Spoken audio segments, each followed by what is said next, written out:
Good afternoon ಎಲ್ರಿಗೂ. Welcome back to Bhakti's vlogs. ಇವತ್ತು ತಿರುಪತಿಯಲ್ಲಿರುವಂಥ ವೆಂಕಟೇಶ್ವರ ದೇವಸ್ಥಾನದ ಬಗ್ಗೆ ಹೇಳ್ತಿದ್ದೀನಿ. ವೆಂಕಟೇಶ್ವರ ದೇವಸ್ಥಾನವು ಭಾರತದ ಆಂಧ್ರ ಪ್ರದೇಶ ರಾಜ್ಯದ ತಿರುಪತಿ ಜಿಲ್ಲೆಯ ತಿರುಮಲ ಪಟ್ಟಣದಲ್ಲಿರುವ ಒಂದು ಹಿಂದೂ ದೇವಾಲಯವಾಗಿದೆ. ಈ ದೇವಾಲಯವು ವಿಷ್ಣುವಿನ ರೂಪನಾದ ವೆಂಕಟೇಶ್ವರನಿಗೆ ಸಮರ್ಪಿತವಾಗಿದೆ.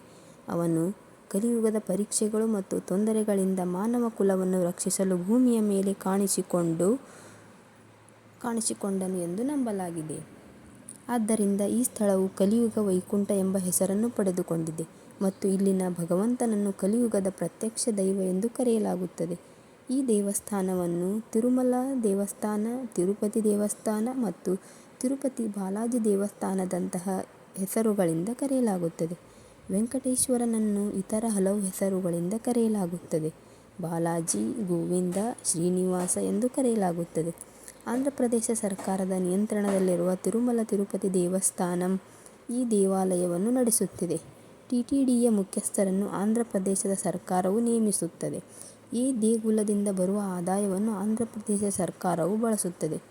ತಿರುಮಲ ಬೆಟ್ಟಗಳು ಶೇಷಾಚಲಂ ಬೆಟ್ಟಗಳ ಶ್ರೇಣಿಯ ಭಾಗವಾಗಿವೆ.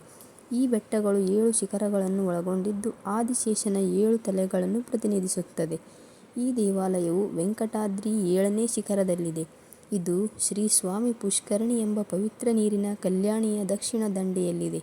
ಆದ್ದರಿಂದ ದೇವಾಲಯವನ್ನು 7 ಬೆಟ್ಟಗಳ ದೇವಾಲಯ ಎಂದು ಕರೆಯಲಾಗುತ್ತದೆ. ಈ ದೇವಾಲಯವನ್ನು ದ್ರಾವಿಡ ವಾಸ್ತುಶೈಲಿಯಲ್ಲಿ ನಿರ್ಮಿಸಲಾಗಿದೆ ಮತ್ತು ಕ್ರಿಸ್ತಶಕ 300ರಿಂದ ಪ್ರಾರಂಭವಾಗುವ ಅವಧಿಯಲ್ಲಿ ನಿರ್ಮಿಸಲಾಗಿದೆ ಎಂದು ನಂಬಲಾಗಿದೆ.